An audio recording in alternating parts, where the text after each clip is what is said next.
Welcome to our latest installment of The Future World. My name is Michael Weaver, a volunteer with the Parry Center, and your host for today's session, a conversation between Carissa Véliz and Àlex Gómez-Marín. Carissa Véliz is an associate professor in philosophy at the Institute for Ethics and AI and a fellow at Hertford College at the University of Oxford. She is a recipient of the 2021 Herbert A. Simon Award for Outstanding Research in Computing and Philosophy. She is the author of the highly acclaimed Privacy is Power, an Economist Book of the Year in 2020, and the editor of the Oxford Handbook of Digital Ethics. She is a member of UNESCO's Women for Ethical AI, and she advises companies and policymakers around the world on privacy and the ethics of AI. Àlex Gómez-Marín is a theoretical physicist turned neuroscientist who studies the edges of consciousness in the real world. He is an associate professor at the Instituto de Neurociencias in Alicante, Spain, and director of the Parry Center in Tuscany, Italy. And I will now hand the program over to Àlex. Thank you, Michael. Thank you very much for hosting this. Thank you, everyone, for coming. Muchas gracias, Carissa. Thank you so much for accepting our invitation. I know you're a very busy woman working on all sorts of things, and I really appreciate you make this time to talk about, well, we don't know what we're going to talk about, really, but thank you for being here. Thank you for having me. It's a pleasure. All right. So maybe a place to start this. I'll pose a stupid question and then you'll correct via your answer. It seems to me that given like the tech world and AI, and then on the other side, ethics and philosophy department where you're working in ethics, like these two things, these two worlds need each other so much, but they feel like water and oil. It's like they're hard to mix because, and I'm generalizing, but the tech bros probably don't want any of that. No ethics, no philosophy. They just want to keep on progressing as fast as possible, make their toys great again. So how do you approach those two worlds and sew them together? Yeah, it's a great question. And for a philosopher, there's no such thing as a stupid question ever. But that is a great question. And it's a very tricky balance because on the one hand, you're right that we need to interact. We need to learn from them. They need, hopefully, to learn from people who do ethics. But at the same time, you don't want to mix too much, right? Because you don't want them to co-opt the agenda, which is not easy when you have institutions who are so powerful and have so much money. And in fact, they are funding most of the work on AI ethics there. I know very little people who, like myself, hasn't received money from big tech, which is a huge concern. But at the same time, like any institution, companies are big companies, and you have people who are interested in doing the right thing.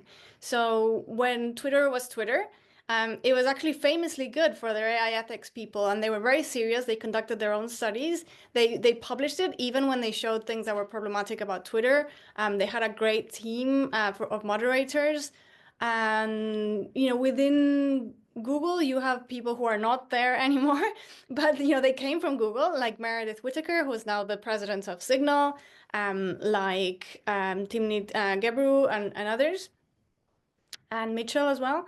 And also, tech, even though we are dominated by big tech, and when people think about tech, they think about Google and Facebook and so on, there are also other kinds of companies and other things that are going on.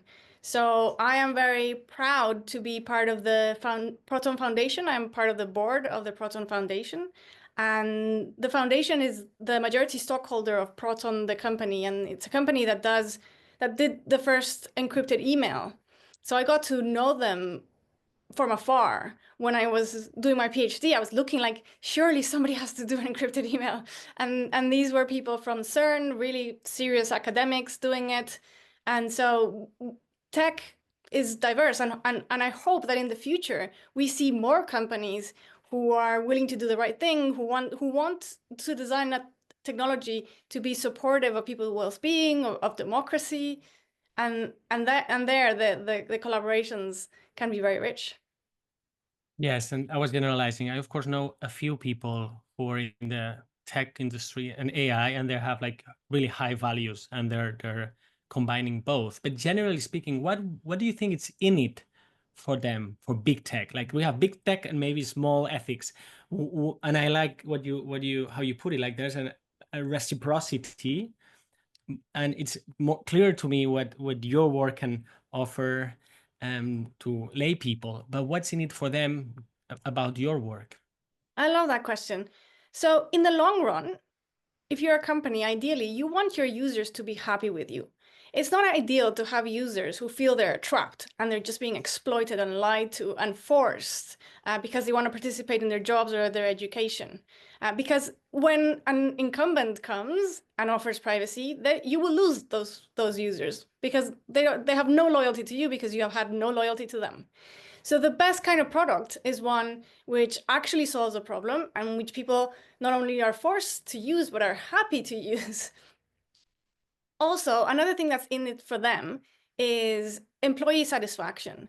I think most people are good people. We want to be doing good work and contributing to society. We don't want to explain to our kids or the next generation that we broke democracy. We work for the company that broke democracy. And what my favorite anecdote about this is there was a point when somebody very high up in Facebook, in Meta, sent a memo to all employees, giving them an argument to how to explain to their families and friends what Meta was doing. Because when I started working in this space, when you ran into somebody working at Facebook, they were proud of working for Facebook. You know, they went out of their way to tell you they were working on Facebook. And gradually that became a kind of a badge of shame in which people were actively trying to avoid saying who they were working for. And of course, that's not ideal because then you have people like Frances Hagen who becomes a whistleblower because they are so concerned about what the company is doing. So they get users who are happy, employers who are happy and loyal as well, because we prefer to work for ethical companies. They also get a break from regulators. So when regulators look at a company and they see that there is a sincere effort to be ethical and not only comply, but actually go beyond compliance and do the right thing. If there's a mistake, if something happens, and things can happen, they will be much more lenient. As opposed to when they see that a company is just like vicious and doing whatever it can to profit from people, no matter what the safety risks. Then when something goes wrong, the regulator is going to say, look, I'm sorry, but it's just hard to help you here when you were so reckless. These are many reasons, actually, a handful of reasons. I hope they take them seriously. I like very much the one about what you're going to tell your daughters or your granddaughters and how proud you are. And I'm thinking about science too. You know, how proud are we of what we're doing for humanity? That's a good reflection. Okay, since you mentioned ethics and regulation, one trick I've detected, and I haven't detected, it's like I'm reading books about AI and so on. It's like regulation seems to be an excuse, I think, or it seems like an excuse not to bypass ethics. It's like, okay, let's speak about some rules, pragmatic rules, let's regulate. Let's try to align AI, but we will skip the discussion about values. Maybe you can tell us a bit more about what ethics really is compared to mere regulation. Yeah, that's also a great question. And of course, you know, when you ask me what is in it for them, my response is what is in it for them when they're actually worried about ethics. But another thing, you know, there is also ethics washing. There are companies who try to play as if they were caring about ethics and they don't, and they just get in the hope of getting a better reputation. So what's the relationship between regulation and ethics? One way to think about it that makes it very tangible, because we're all more used to that area and is more physical, is medical ethics. Why do we need medical ethics if you have regulation? Well, for a few reasons. The first one is that good regulation is based on good ethics. So if you don't have enough ethical research, you actually are very unlikely to have good regulation. But regulation is also kind of thick-brushed, and it should be. So it's like the minimal requirements for society to not break down in a massive way and to be more or less fair. But it doesn't go beyond that, partly because democracy needs a lot of compromise, and so it's very hard to make people agree on things, but partly because, especially with technology, things change very quickly, and we get faced with cases which we hadn't thought about before, and that might change your mind. And so ethics can be a lot more agile, and it can respond more quickly to experience, and it can be much more fine-brushed. So, for example, we have like broad-brushed regulations of like, look, if you're a doctor, you can't go around killing people. If you're a doctor, you can't perform surgeries because you want to earn money. It has to be in the interest of the patient. So we have fiduciary duties. You cannot sleep with a patient because there are consent issues around power asymmetries. So we have like broad rules that everybody can agree that, yeah, killing patients is probably not the right thing to do if you're a doctor. I mean, assisted suicide is a different thing. I mean, killing people, you know. Yes. But then you have all kinds of cases that are really tricky. So what do you do with a child who's a Jehovah's Witness and he needs a blood transfusion, but the family doesn't want to? That's very, very specific. And so we have ethics committees that come together to discuss these cases. They draw upon regulation, but also the experience of other ethics committees. And you have this network of ethics committees so that hospitals talk to one another, they talk to a national committee, and they talk to international committees that have these international ethics codes. And what's interesting is that technically these international ethics codes don't have teeth in the sense that they're not regulation. And yet, if any hospital breaks one of those rules, they are in very, very serious trouble. We take it very seriously. And so we need to develop something similar in the tech world. We need broad regulation of, yes, you cannot go around abusing people in kind of egregious ways that we all agree are egregious. But then there will be cases that are quite tricky, and we need ethics to be a complement. And ethics is also much more ambitious than regulation. So regulation is kind of minimal requirements for a well-adjusted society or a rule of law. Ethics is how do we build things and build society so that people can thrive? And what does a good life mean, and how do we get there? Wow, there's so much there. And as you're speaking, I remember those books that I'm actually reading to my daughter now, where you need to choose your adventure. Like if you want to go there, go to page 43, and if not, go to page 62. So I now have a choice to make. Okay, let's speak a bit more about ethics, and then I want to go back to regulations, ethics, and the tech industry. Let's go a bit deep in the sense that as a philosopher, like if we were talking about consciousness, which we may later, and we would say, well, there are different theories and there are also different metaphysics. There are different isms going deep to think about consciousness, idealism, materialism, and so on. If we're talking about ethics, of course, it's not just because you just mentioned, well, what's good for? Well, that's a big question, right? What is good for? What deeper options do we have? It's like, let me ask it in another way. What's your ism when it comes to ethics, or what's the dominant one, or what's the repertoire of like 2 or 3 hardcore ways, foundations to propose a kind of ethics versus another? Okay, so we have 3 levels of discussion.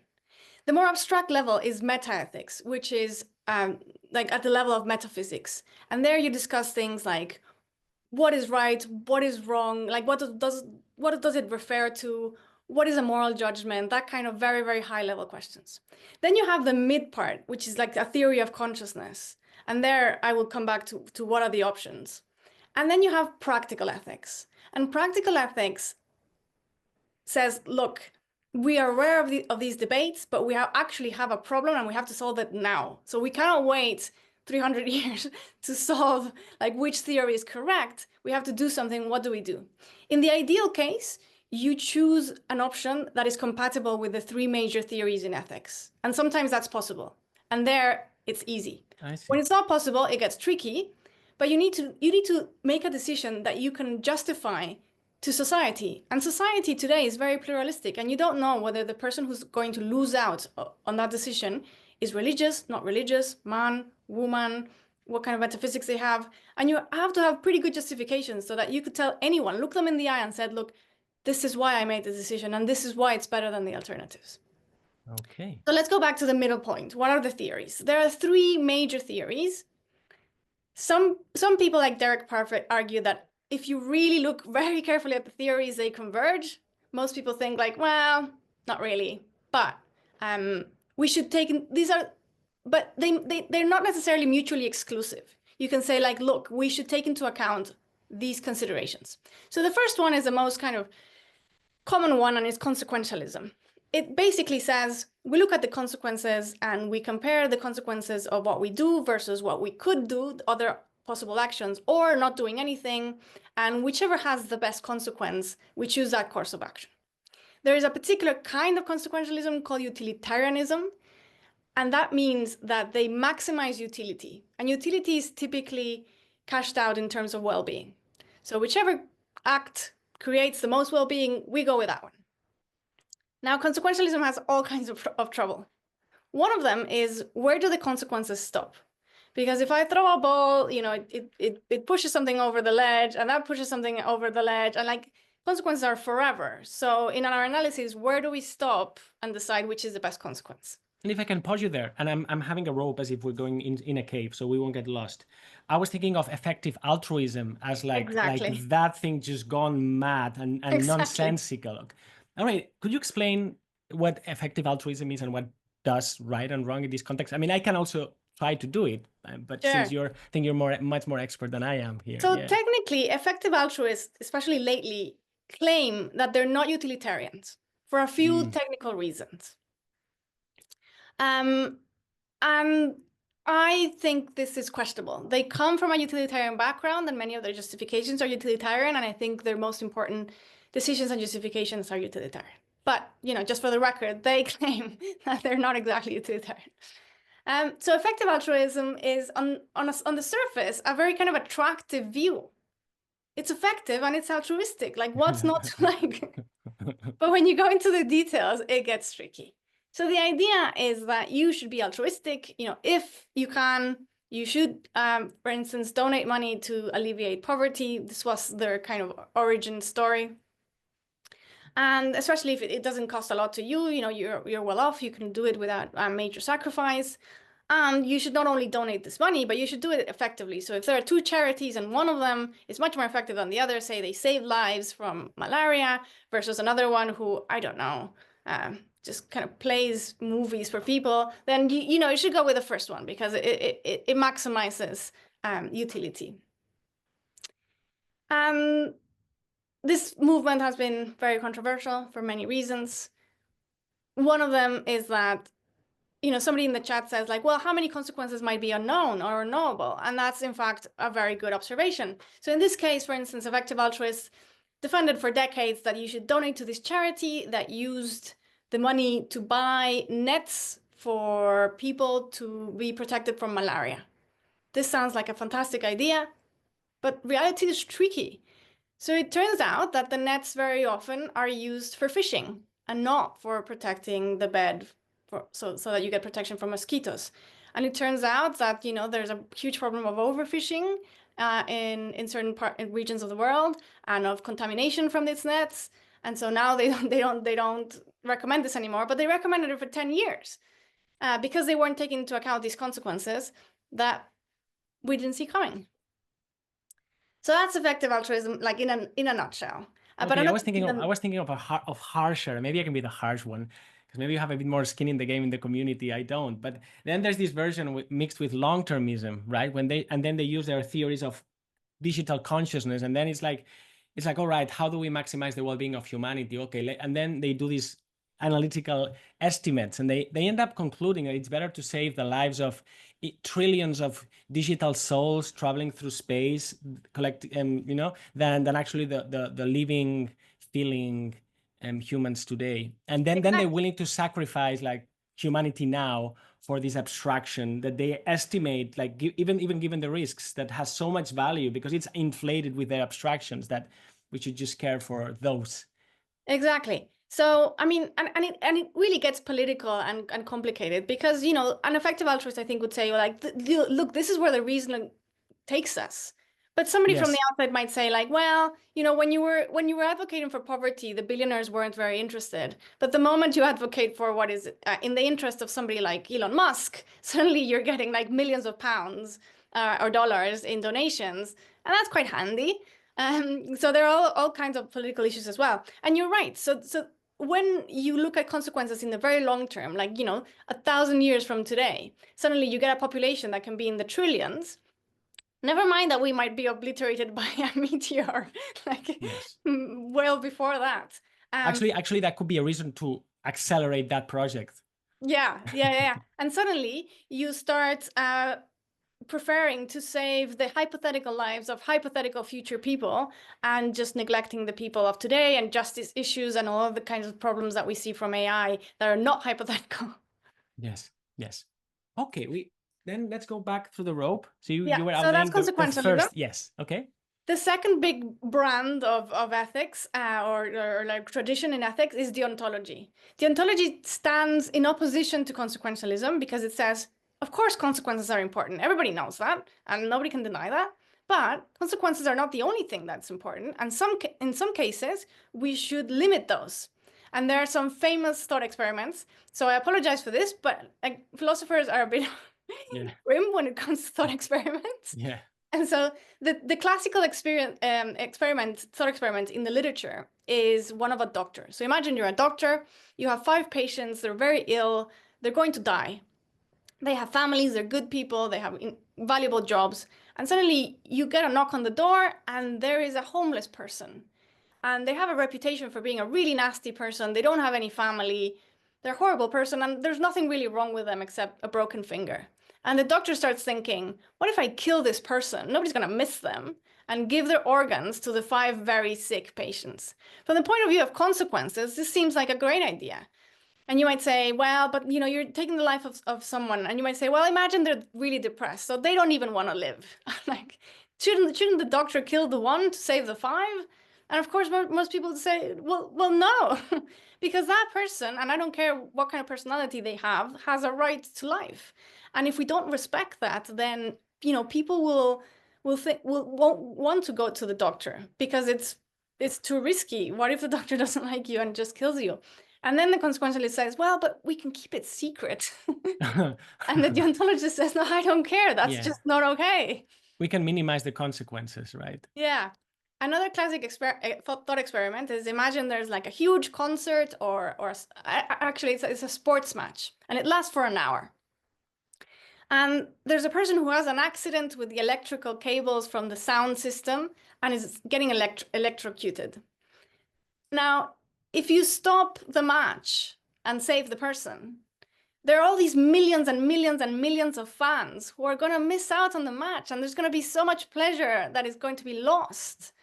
And so from a consequentialist perspective, you should just allow the person to kind of go through this excruciating pain for an hour so that the match can go on. Because another very questionable premise of consequentialism is that you can add well-being. So that you can add your well-being and my well-being, and that can outweigh some things. So John Rawls, who was a very important philosopher in the 20th century, argues, no, that's wrong because of something he calls the separateness of persons. So it says, consequentialism thinks about society as an organism. And if you're an organism and if you have gangrene in a toe, you cut the toe or the foot to save the life. But that's not how society is, because individuals are not a toe and they're not a foot. They are an individual with their own rights, their own projects, their own objectives, and you just can't sacrifice them for the greater good. They have their own rights. And so the person considered, the figure considered the father of deontology is Immanuel Kant. And the idea is every time we talk about principles or rights, we are talking about deontology. They are limits to consequentialism, red lines that we draw, that we're not willing to cross. So that's the second. And of course, every theory has its problems. One problem with the deontology is that while consequentialism is relatively easy to calculate, you just sum well-being and then you can compare. What do you do when there are 2 rights that are in conflict? How do you decide if it's not on well-being? So that's a challenge for deontology. Now, let me before we go to the third, where do these principles come from? I'm imagining, don't we need an anthropology? I was going to say a religion. People get freak out, but what's holding those ideas about principles? It depends on the theory. There are different theories. So a religious person could say they are rules given by God, and that would be a kind of deontology. Somebody like Kant says it comes from the categorical imperative. And he has 3 formulations. And I'll say the one that I think is more intuitive and plausible. And that is that you shouldn't treat humanity ever as an end. I mean, as a means, as a mere means, but always as an end. So when your plumber comes home, it's fine to pay them for a job done, but you have to treat them as a person who has their own objectives. So it's not okay to just exploit them and not pay them. And whenever consequentialism does this kind of calculation, they're just treating people as means to an end, as rather than ends in themselves. All right. Somebody like Rawls would say, well, it comes from what it means to be a rational and reasonable person, and what it means for society to be organized in a fair way. And so he comes up with this idea of the veil of ignorance, which is very interesting. And I've actually put it in practice, and it's really interesting. So the idea is, imagine we're sitting at a table and all society is here, or representatives of society, and you don't know who you're going to be in this society.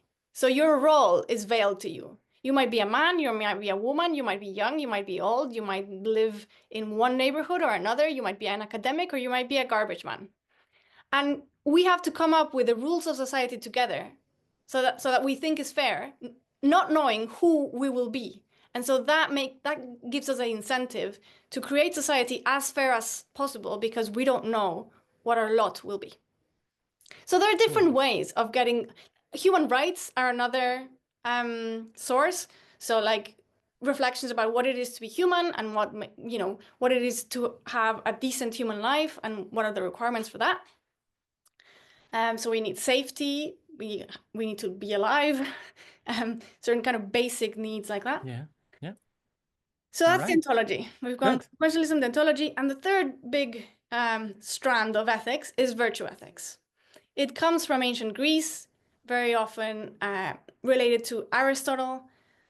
And the idea is, no, we shouldn't focus on consequences. We shouldn't focus on our principles or duty. The most important thing is character. It's the kind of person you are. And so there are different ways to cash this out. Aristotle, and I favor this, thinks about the kinds of creatures we are, psychologically and physically. So we are people who need other people to thrive. We also need a certain amount of food, a certain amount of water, a certain amount of sleep. And just based on those kind of basic facts of what a human being is, we can infer things about what it is to be just, and what it is to be generous, and what it is to be courageous, and what it is to be kind. And there's a whole theory about how do you get the virtues, you habituate yourself, and how do we build society so that the virtues are part of our everyday life. And so philosophers like Shannon Valor think about technology in light of virtues. So it's very also current. Right. Wonderful. So let's now compress, zip these 3 layers, put them back into ethics. And now, how do we match the different timescales or speed of ethics, regulation, and technology? Like, these are 3 trains at very different speeds. How, in your experience, what's the way to make them interact in a healthy way? Yeah, that's a great question. So first, a note, somebody asked, like, where does the ethics of care sit? And I think it's controversial. I think some people would say, well, that's a 4th strand that we need to take into account. And the ethics of care goes against the idea that individuals are these kind of rational, autonomous beings that are very idealized. No, we're human beings, and that means that to survive, we need people to care for us from the time we were babies, and especially when we were babies, but actually all throughout our lives, especially when we get sick, and especially when we get old. But I think there's an argument to be made that it's actually part of virtue ethics, although it's controversial. Okay, so what about the speeds between these 3 things? Regulation necessarily has to be slow. It has to be slow because it has to learn from experience. It has to be slow because it needs compromise. And it has to go through the legal process and the lawmaking process, and that is a slow process.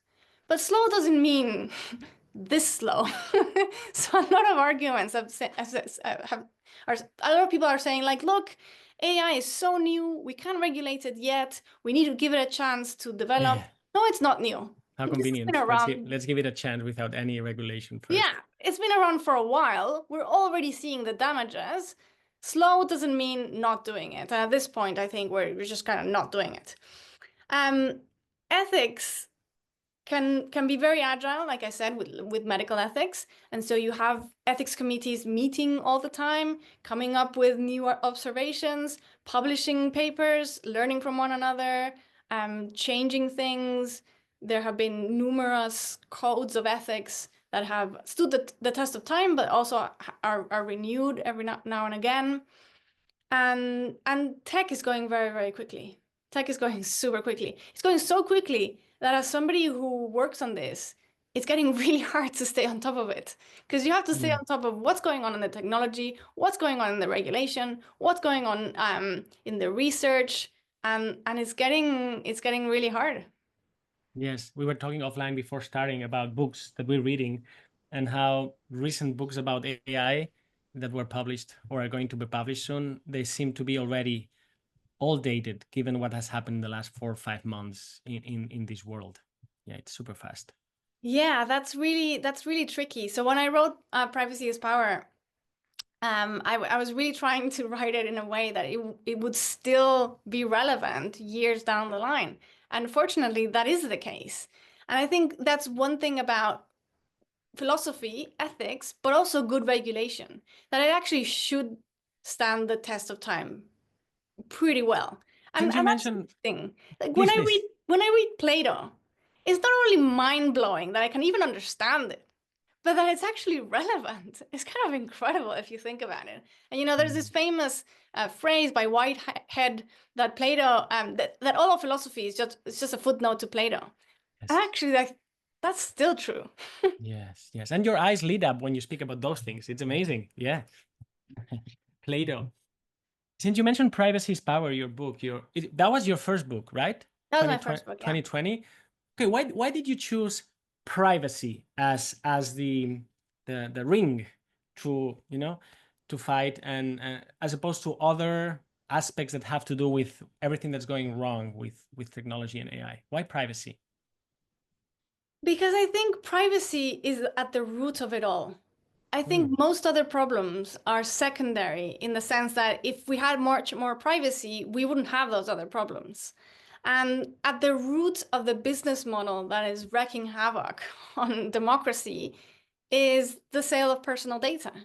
If you didn't have the sale of personal data, you wouldn't have the social media algorithms that are maximizing engagement. If you didn't have the algorithm that's maximizing engagement, you wouldn't have this polarizing of society and this kind of incentive for fake news. If you didn't have that, you didn't. So it's like a little chain. And when you follow the money, it ends in personal data. That's where the money goes.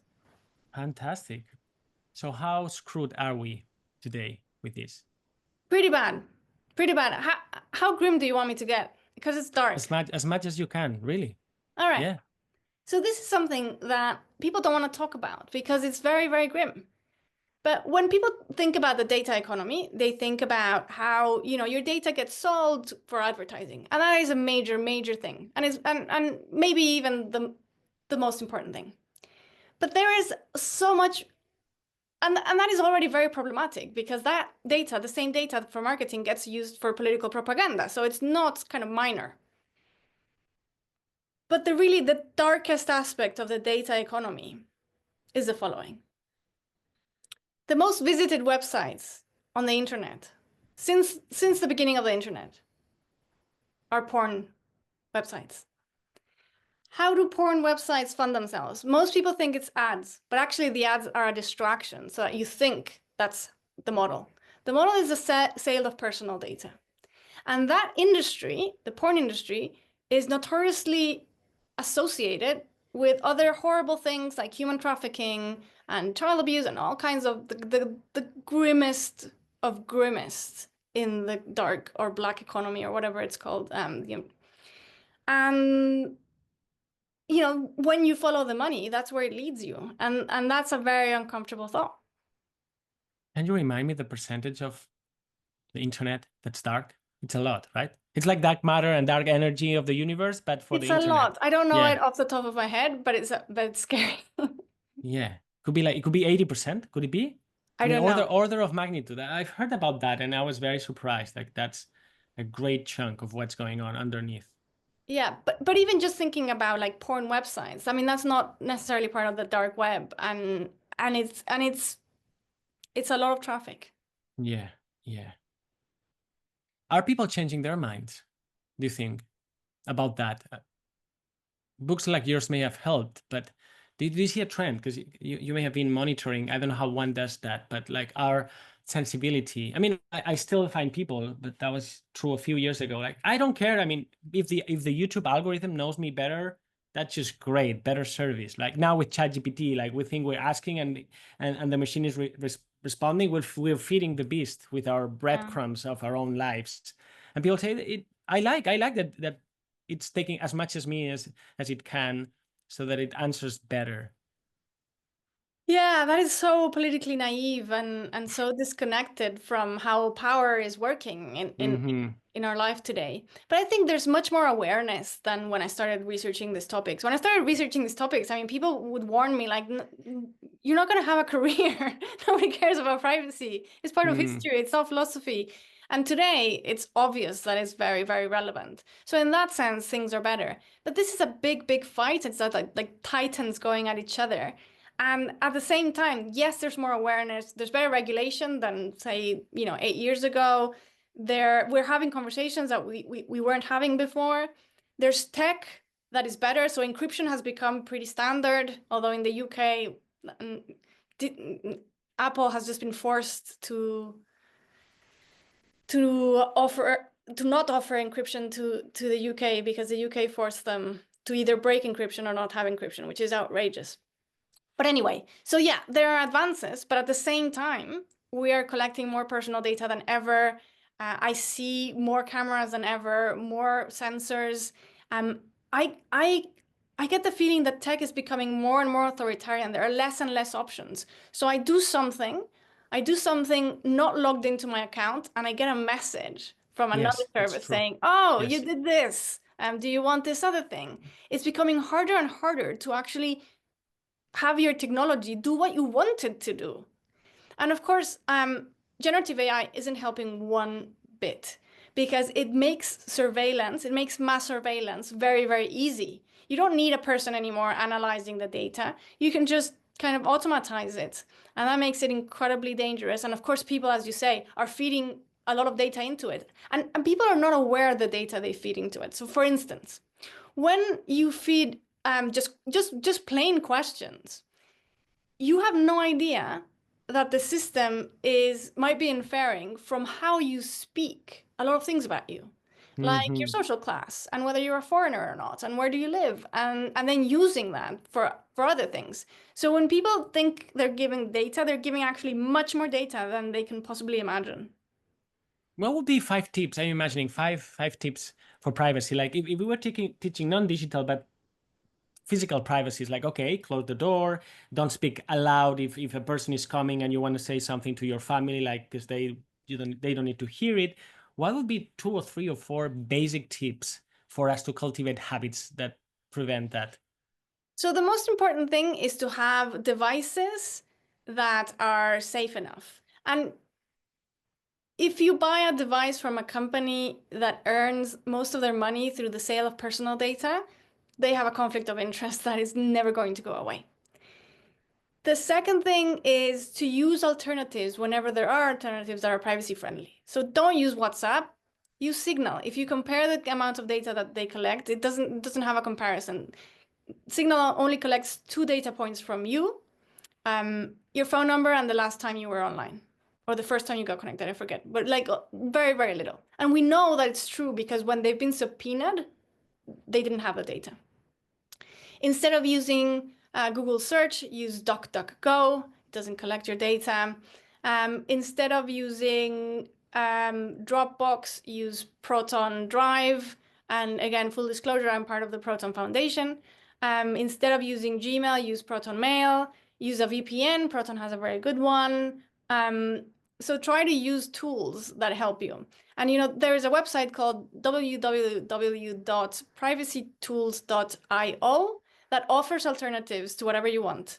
Right. And there are alternatives. So is that the second one? The third one? Well, and the website has many, but I mean, I like these 2 are hardware and software. What about our habits during the day? Something that's more up to us. So say no to cookies. I know it's a drag. I know. but it's important. And when you set your settings, your browser settings to off, it makes it a lot easier. Try to turn off your Wi-Fi and Bluetooth if you're not using it, because that's kind of really easy entry points to your phone and to information about you. Make it part of culture. So if you want to have a good party, ask your friends not to upload photos or videos or stuff. If you want to have a good conversation with someone, turn off the camera and the microphone. What else? That's good enough. Well, I have one question related to that. Yeah, go ahead. One more. Use cash. If you don't use cash, we're going to lose it. And it's so important. Yes. Because once the government and companies can track everything you buy, as long as you have a democracy and you're not a whistleblower, it might seem like it's fine. But democracy is not robust enough. We have to build society to be able to defy authoritarianism the next time that it comes around. No cash on planes, though. I don't know if that's illegal. If you want to have a soup, no cash when you're flying on a plane, I think. It's becoming more and more common. And that's partly because people don't ask for it. If they had enough passengers saying, well, I'm only going to pay with cash, then, they'd change it. Yeah. The conspiratorial question about this section we're talking about. Flight mode. Does flight mode, is it really turning everything off, or am I still being heard? If I want to have like a really, really, really secret conversation I go to the middle of the forest, and do I need to keep my phone far away or not? What do you know about that? That is a very good question and very hard to answer. So for most people, most of the time, that's probably safe. However, if you actually are an interesting person, if you're a journalist, if you're an academic, if you're an activist, if you are, there is software that can thwart airplane mode, as far as I understand. But more importantly, what airplane mode does, and that's kind of really tricky, is that even when you have certain settings off, the phone might be still collecting data, but not sending it. But the moment you connect again, it sends that data that it collected while you were. And so the best thing that you can do, similar, is to buy yourself a Faraday cage. Basically, it's a little bag, and it's like an aluminum bag. Actually, aluminum works. But it's just like the tricky thing, and that's important here, is that you have to ask me this question, and I don't give a straight answer, is already problematic. And because it means that we don't understand our own devices, and we actually don't have control over them. And there are no signals to be sure. So the only thing that's sure is mechanical. And when you put the phone in a mechanical metal box, then you know. And something really interesting is that the phone doesn't have mechanical buttons. So for example, I would love a button on my phone that mechanically turns off the microphone, that is not software, that it actually detaches from the microphone, because that will make me feel safe. Yes, thank you. Okay, privacy is power. What is power? I got the power. What does that mean? What kind of power are we talking about? So power is the ability of someone to either make things happen or to change your behavior. And there are soft ways and hard ways. So they might be able to do it through seduction or through deceit or through narratives, or they might do it the hard way. And there are two ways of doing it the hard way. They can actually physically force you, like you have a military power that says, you do this or else, or you have code. Code might seem like soft power, but it's actually hard power. If your car says, no, we're not turning the car on because you haven't paid your payments, that's hard power. That's not soft power. Code does things, makes you do things. So we deactivate that. How broken is democracy already, do you think, because of that? I think it's suffering, and I think it's not a coincidence that we are seeing. So every year, the Economist publishes this report on democracy, the Economist Intelligence Unit. And this year, it claims that democracy is at its worst since the beginning of the report. It's gone worse and worse and worse and worse. Not only in the number of countries that are democratic, but in the quality of democracy within democratic countries. And I don't think it's a coincidence that we see ourselves in that moment and in that situation at the same time that digital tech is on the rise. And so I think we are suffering democratically, How bad? It's tricky because democracy on the one hand is very robust, and that makes it great, but it also makes it very dangerous because you can erode the base of democracy and not realize that it's gonna fall and that it's getting too late. And so we're seeing, I mean, it's horrific, but it's really interesting what's happening in the US because democracy is really being put to the test. I see the time. This is flying. It's back and forth, back and forth. Okay, I think we have 15 minutes, but I have a lot to ask you about. So let me pose this kind of gradient, and you let me know where you want to double click, because we haven't spoken so much about AI. So we have AI, we have the bullshit of AI, but also the hardcore capitalism that may trump, sorry for the word, politics. Then we have AGI.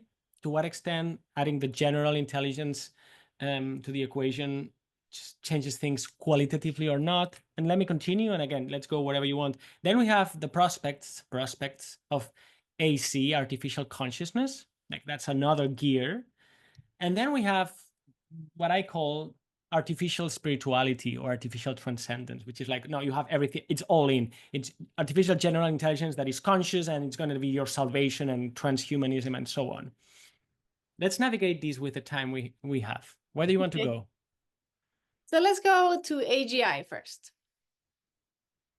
So the idea is that artificial general intelligence is very powerful. It's going to be, general intelligence refers to that it's not only good at doing one task or another, but it's good at doing everything. And it is the goal of many people who work in tech. That's what they're trying to build. The first thing to say is that we don't have artificial general intelligence. And of course, it's very controversial how far away we are from it. That's very speculative. And anyone who claims to know doesn't know. They're either lying to you, to themselves, or both. And however, what is important, because it's not speculative, is that it's being used by tech to distract from other problems that are happening now. So they focus on this problem that might happen in the future. They put all their attention on the funding. They look like they're really concerned about ethics, but in fact, they are ignoring the problems that we have now that are eroding democracy, that are being unfair, that are biased against people, that are violations of privacy, and so on and so forth. So that's the first thing. Like, we shouldn't just fall into the narratives that they want to sell us. We should challenge them. Okay, so AGI as misdirection. Yeah. Good. Yeah. And then another interesting question is, why are we trying to build this? Yeah. So recently, I don't remember exactly when, but it was maybe about a year ago.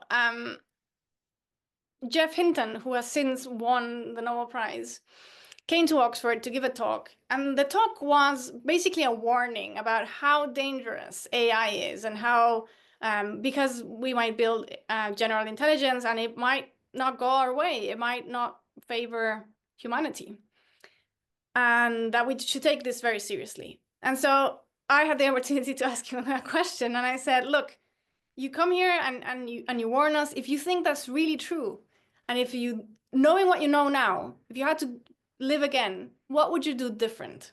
Because he is considered to be one of the kind of founding fathers of the methods that brought us the kind of AI that we have today. And he paused for a second, and he said, I wouldn't do anything different. And so there are many ways to interpret that. None of them are flattering in my view. But you have these people who claim that this is the most dangerous thing that has ever happened to humanity, and who are putting all their effort, money, and time in building it. Yeah. How do you wrap your mind around that? Well, the Greeks can help, right? And it's literally playing with fire, isn't it? It's humans playing God. Yeah. That's one interpretation. Another interpretation is they don't really believe it. Another interpretation is, I see. I mean, there are many interpretations. None of them are encouraging. Okay, that's it. If they don't believe it, what do you think they think they're doing? I think they are accumulating power. And I think, they are coming up with systems that are increasingly powerful. Yeah. Okay. What about consciousness? What happens What about consciousness? if we transform the I into a C? Yeah. So I have a couple of pieces on this for reference. So one of them is called Moral Zombies. It's open access and it's an academic paper. But the other one is on Slate, and it's about how could we tell if an AI has consciousness? And another one actually is also on Slate about Lambda, which was Lambda was interesting because this guy from Google was the first one to say, oh, actually, this large language system has consciousness, and it's telling me that it's really scared that it's going to be turned off, that it wants to be free, and that kind of thing. Yeah, yeah. And I think it's very important to keep in mind what a large language model is and how it's built. It's a statistical model that analyzes language.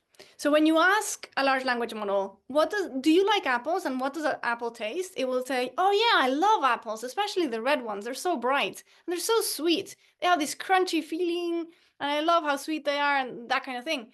And it's very easy because we're wired to kind of believe what we're told and to think that language represents experience, to think like, oh my God, this system really likes apples. And when the same system says, I'm in love with you, to say, oh my God, this system really sees me and loves me.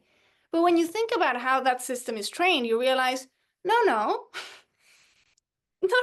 When this system says, I like apples, it's just regurgitating all of this material that it's gone through that says that people love apples because they're crunchy and sweet.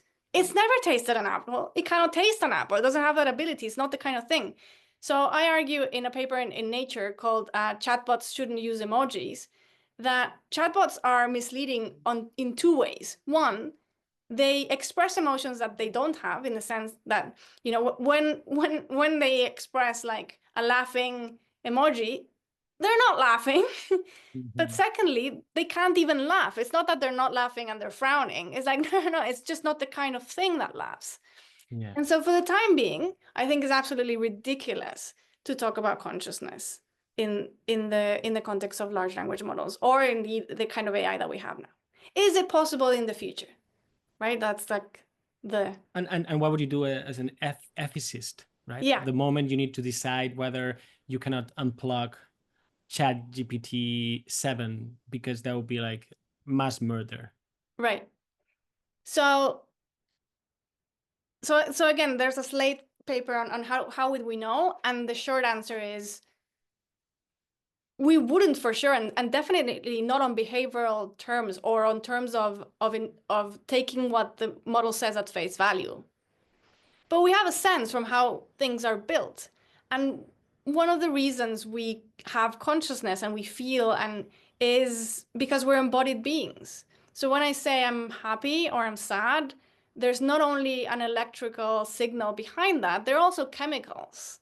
And so I happen to think that sentience comes with embodiment, and also interestingly, moral agency. So for me to really understand what it is to inflict pain on you, I need to know what it's like to be in pain. If I've never been in pain or in pleasure, there's no way I can understand what it really means, the ethical implications of inflicting harm on another. That's so interesting. But of course, we are coming up with kind of hybrid beings. Yeah, and they're building robots. I've seen them. Like they seem decent enough and soon maybe indistinguishable, which is the problem again. You cannot tell, therefore you think it's the same thing. Yeah. I mean, robots are interesting because it's not entirely clear that just on the fact of having some kind of hardware that counts as embodiment. So my laptop has a body, right? I mean, a square body. But it's not really what we mean when we say we're embodied. Yeah. However, we can come up with robots that are embodied. So we can use, instead of silicon, carbon-based aspects of it and have cells and all kinds of stuff. I mean, that's perfect, like chimeras, right? And there it gets really tricky. And I think the most important question is, should we go there? Why would we possibly want to go there? Just because we can? That's not good enough. Yeah, that reminds me of what Jimena Canales, the philosopher of science, says somewhere. It's not just how do we get to the moon. She says, well, let's ask first, do we want to go to the moon and what for? Which is a different kind of question. It's not a technical question. Exactly. And very often when I talk with organizations, I tell them this, like, so often I see projects and it's just assumed that this is a good thing. We should implement AI. Why? Because everybody's doing it, or because we can. It's like, no, but do we, like, is this a project that we want? That is the first question. And so often it never gets asked. Asked. Okay, with these 5 minutes left, final station. What about the AI world becoming this kind of pseudo-religion based on techno-scientific rhetoric? Because that's another thing it's being offered, right? Like salvation, redemption, immortality. Yeah. I don't know. I mean, this is not really something I've thought about deeply. And so my answers are tentative. But it seems to me like Hannah Arendt has this fantastic passage in which book? Let me think. The Origins of Totalitarianism, in which she explains that when you have a system like a Kafkaesque system that doesn't make any sense, and the Nazis had this kind of system in which it's just kind of paperwork and it doesn't make any sense, and reasons are given but they're not good reasons, or reasons are not given and just things happen. People start to believe in a kind of mysticism of bureaucracy. When we don't see the sense, when we don't see reasons, when we don't know how to self-advocate in this system, we turn to magical thinking as a kind of consolation, hope, as a kind of making sense of something that is cruel and is unjust and that doesn't make sense. And I worry that this kind of mysticism is a symptom that we are alienating people by imposing a bureaucratic system that is very close to what Kafka described in the trial. There are rules, you are ruled by these rules, but you don't know what they are. There's no one you can defend yourself against. Who are you going to call? Who's going to answer that? Who's going to give you a response? Nobody. You know that your data can be used against you, but you don't know exactly which data and by whom and how. And so it's really alienating. So optimism, pessimism, existentialism, hedonism, stoicism, where do we go? I think on the one hand, optimism of the will, I think it's our duty to do what's right and to not be consequentialist. So very often people ask me, oh, but this privacy thing, do you think really we stand a chance? And first, I think we do stand a chance, and it's up to us how do we build society. But second, even if we didn't, you should still do the right thing because it's the right thing. And it's interesting how we don't think about this, like when it comes to families, right? Nobody would say, like, is it really worth it, Alex, for you to take such good care of your kids? I mean, really, is it worth it? Like, that's offensive, right? No, you do right by your kids because that's what's required of you, because that's what, you know, the situation calls for. So we need to rise to the occasion. There are battles that need to be fought, whether we lose or win, because it's the right thing. And the second thing is, I'm becoming more Epicureanist by the second. And Epicurus stands in opposition to Stoicism because Epicurus thinks like, no, there isn't, fate is not decided. We have some freedom, and it's really important to use that freedom that we have.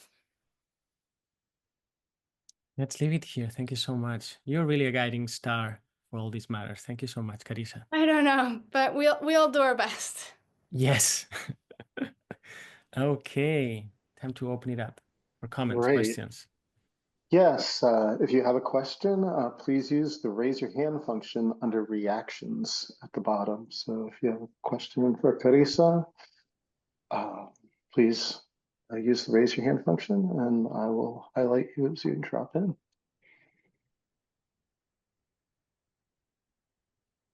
And right now we've got Come on. I know, right? Don't be shy.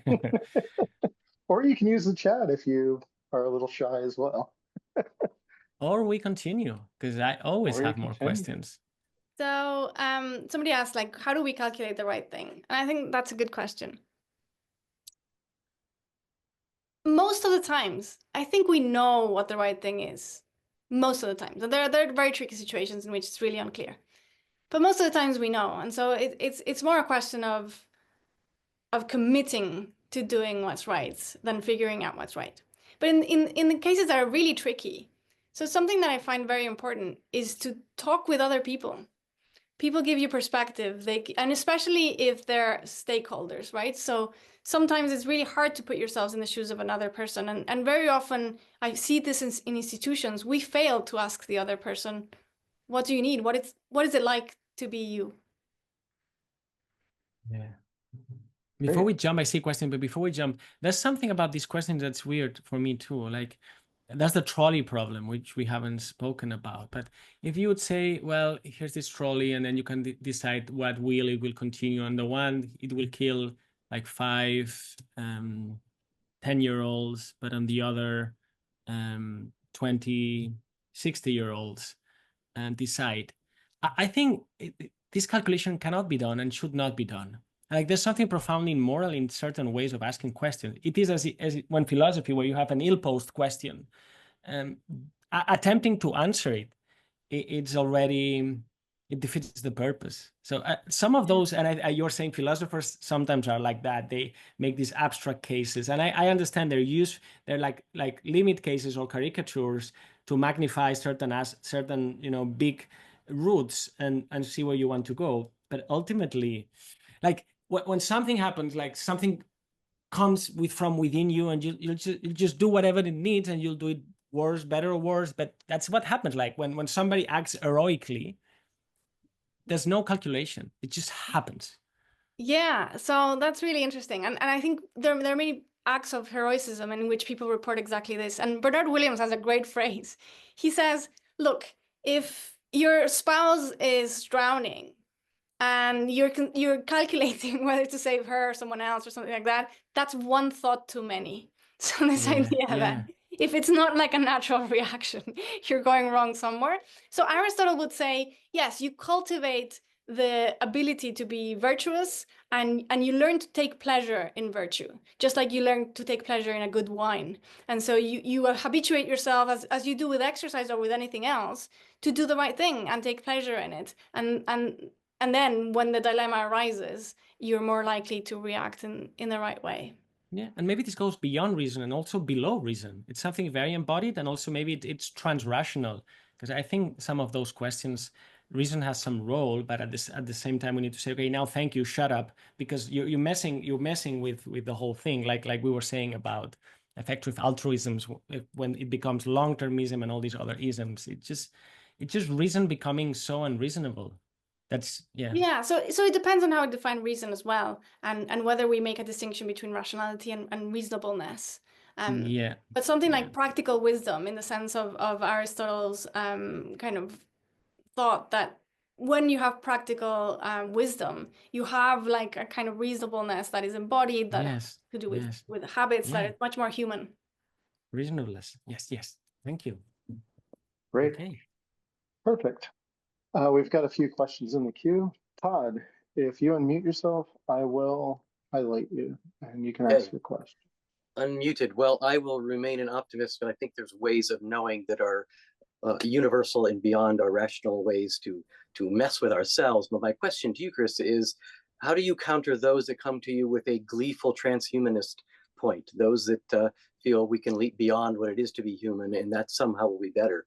What is your personal response to that type of inquiry? Yeah, well, it depends on exactly the angle and the question, but in general, I try to ground people in what matters. And one way to put it is that life is analog. Everything that we have digital, we forget that depends on the natural world, whether it's the resources, the energy, the minerals, all of this. And if you take that away, there's nothing, right? And a second thing that I say is that the digital is actually a second best. So, I mean, we're here and I'm grateful for this experience, but actually we all kind of know that it would be better if we were in person. And when you have the chance of going to an event in person, whether it's a concert or talking with a friend or seeing a loved one, I mean, obviously it's better in person. And I think we got a dose of this in the pandemic, where we all had to not be in person. And then when you went back to the world, the coffee shop wasn't there anymore. And if we neglect the analog world, whether it's the coffee shop in the corner, cash, or the natural world, we will regret it because it's not easy to bring it back once we have lost it. And so to kind of really cherish and take care of the analog is one response. Thank you. Thank you. Thank you, Todd. Thank you, Carissa. And on to June. I will spotlight you. And there you go. Hi, I want to echo the stunning thanks for this conversation between you and Àlex. I want to follow up on what you just said in terms of an onto-epistemic lens that has been omitted and oppressed, which is the female and also the things associated with the female, which is not nature, like just in a Greek onto-epistemic sense. So nature, the thing that you just said, the analog, but I would say it's beyond analog, and I would be curious about an indigenous perspective of inseparability. And so if this digital reality is like started with, oh, the soul psyche wants to see itself, like the handprint on the cave, then now the handprint is a synthetic, which people who work in that field say, oh, we'll be here in 6 years, right? So if we are mirroring the omissions and oppressions that have been in that initial mirror of nature, is, to me, I'm just curious about why is there this epic power struggle imbalance when it seems so simple that the progenitors of our species, the women that create our species, with the aspect of a single sperm, that we're really all talking about tantric, ancient, primordial, future potential knowledge or gnosis, and yet it doesn't enter into the conversation in ways that could be cleaving open this enormous chasm to just kind of flip the script, which would be empowering. And so I guess my question, sorry, this like long-winded onto epistemic background, but the laws of nature, there are laws of nature, even large language models, even algorithms, even like qubits, the 0 1s combining now, even exponentially time that obeys laws of nature. There has to be a moment when there is a state of consciousness and a reckoning or a remembrance of our own breath and coherence and correspondencies to these laws of nature, first principles.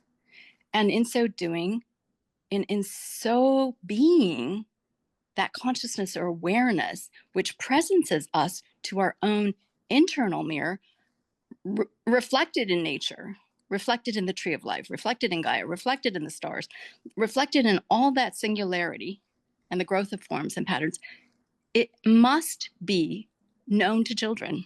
It's already known to children. I find it stunning that these crystal, rainbow, indigo babies are born in the millions. And we are so ignorant of our own analog.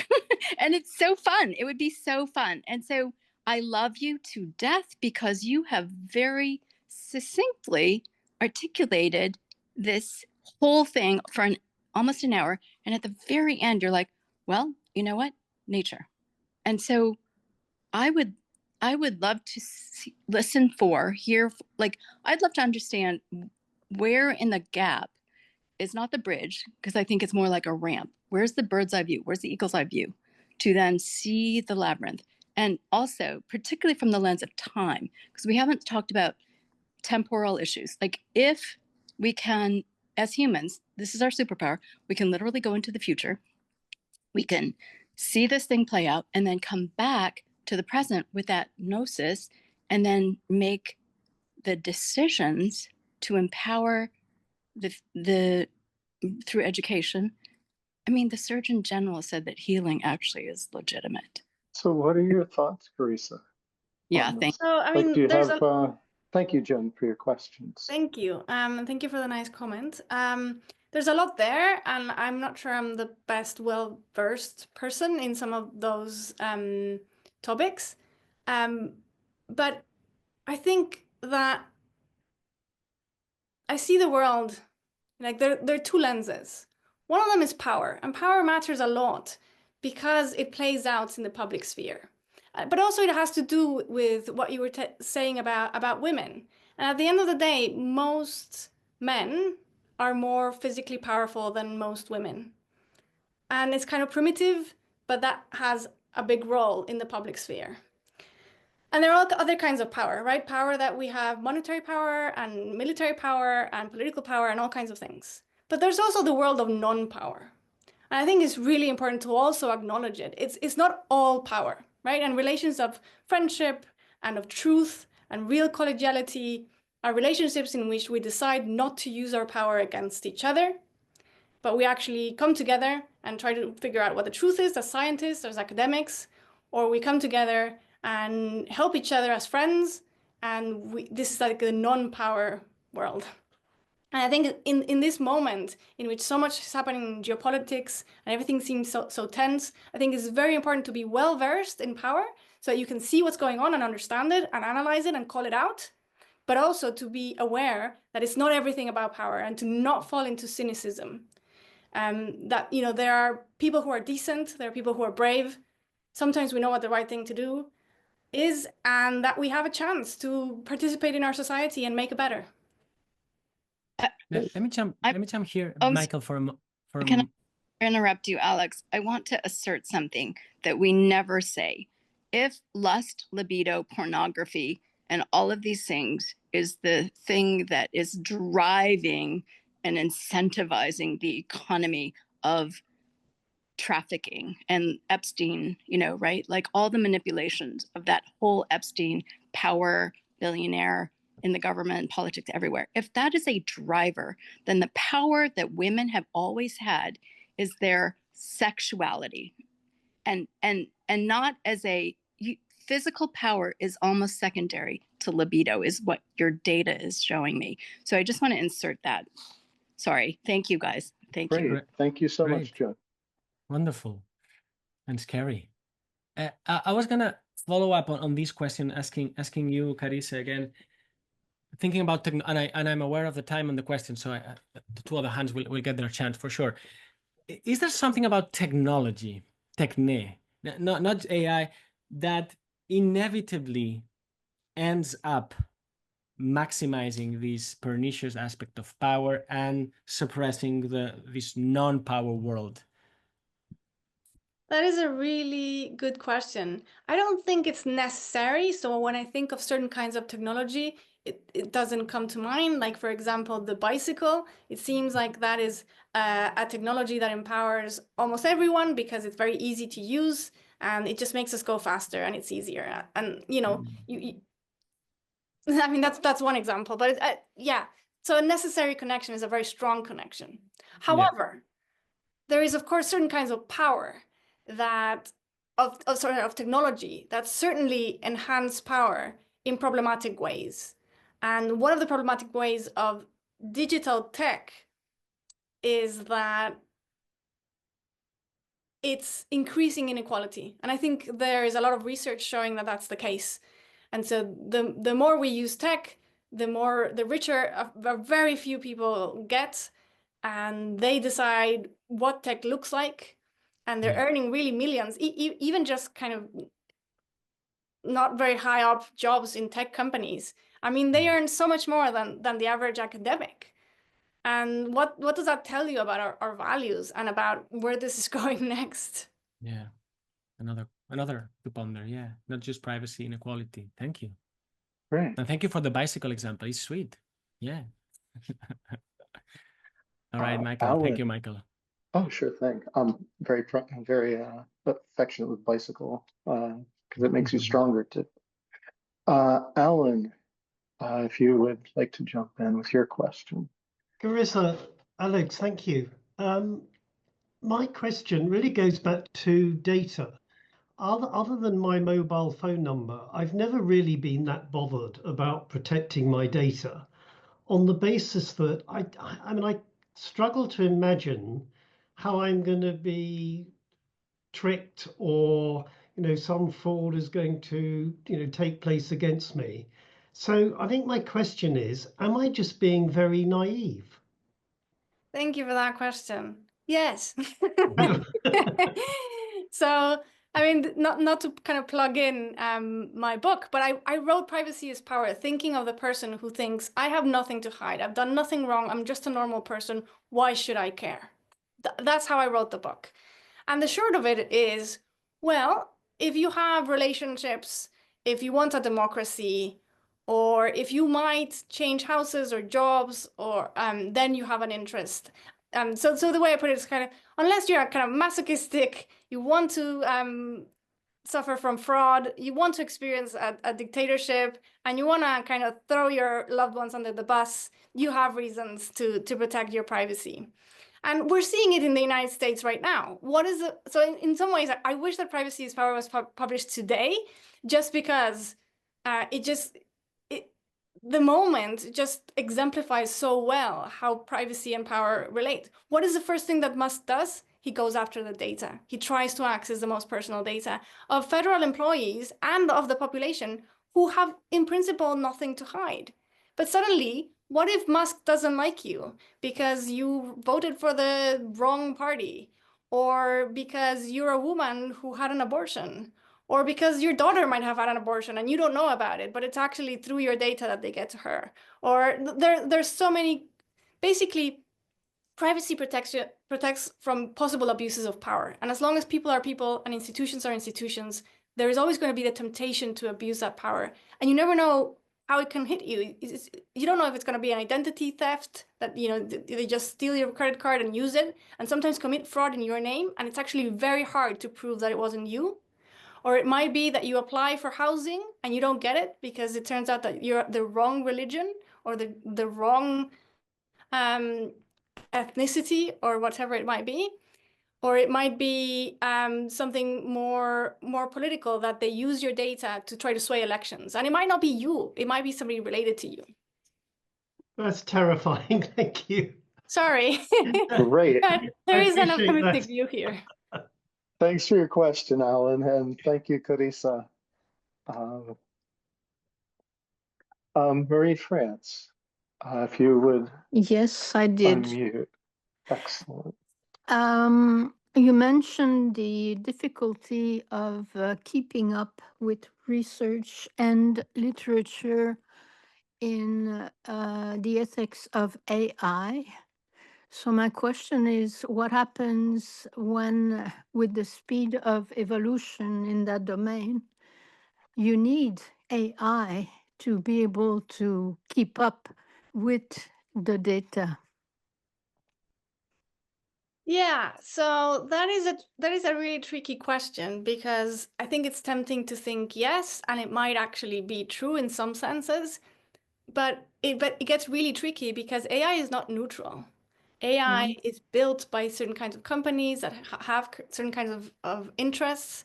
So actually, if you start asking a lot of, I mean, I can't say publicly, but if you start asking certain kinds of questions to these AIs, they will answer in certain kinds of ways. Yes, but how do you solve the problem of keeping up with the data, the information? Well, we have editors. We need curators and editors it's their job to actually go through the data, figure out what is worthy and what is non-worthy, and present it in an accessible way. And newspapers and editors is how we solved this problem the first time around. Mm-hmm. And now we are weakening their status, thinking Very that much so. this democracy, that everybody can access the data, but it's actually so much data that nobody can access it in a way because it's too much.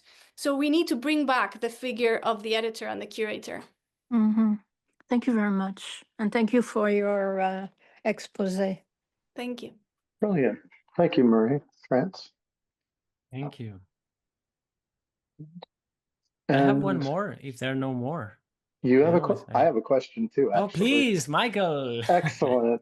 I get to Let's jump give, in. yeah, This is Michael, please come in. so I do have a question because you brought up something that, at least in my experience in the West, doesn't get talked about a lot. Right action is how I would call it, almost doing the right thing for the sake of the right thing, as a, and I always mess this up, as a means in and of itself, and not a means to an end, or an end of itself and not a way to get something. So I guess the question is how do you see cultivating that? For me, it's usually done through sensory and feeling, and more of like a heart space than an intellectual or analytical. Like, it's, for me, it's not a calculation. So I'm curious on your thoughts on that type of a process, perhaps. I think it depends on the case. And that you say it's not talked to about in the West is kind of fascinating, because on the one hand, you're absolutely right that it's not part of the culture, but it's very much part of philosophy. And so there you see how consequentialism has been so successful getting into the culture. And then the culture of policy making and business and even personal relationships. So Kant has this fascinating example that might go against the way you think. I'm not saying I agree with Kant, but I'm saying it's interesting and worth discussing. So Kant has this idea. So imagine there's a shopkeeper, and the shopkeeper is a very fair shopkeeper. So they never lie, they never steal. And Kant says that it's only a morally valuable action when you do it for the right reason, when you do it because it's right. If the shopkeeper is suddenly very fair to somebody because they like them personally, because they feel like it, that's actually not morally worthy, because they're just doing it out of, because they like someone, out of favoritism. And so Kant says, actually, the test of whether somebody's doing it really for the right reason is when they do it even when they don't feel like it at all, when it goes against how they feel. And that's really interesting. It's not that it's so there's a controversy. Some people think like, yeah, it's even better when you do it like against your own feelings. And some people say like, no, that's just the test. Like, it's not better or worse. It's just like you should do it for the right reason, irrespective of how you feel. But somebody like Aristotle would say, no, that's wrong. What it feels like, it's not that you feel like it because you like the person, is that you feel like it because you've accustomed yourself to be virtuous, and you recognize in your body that that's the right thing, and that that is a good thing, and you take pleasure in doing the right thing. So it depends on how you think about it. No, that's great. It reminds me of Epictetus. We're putting insult and flattery on the same line. I believe he said something like that. So, well, thank you. Yeah. Thank you for the question. Final remarks. We've got about. Well, I want to use all the minutes. I want to use as many minutes left as possible, because this is fascinating. And so, can I ask one more, Michael? Absolutely, and you're already spotlighted. Yeah.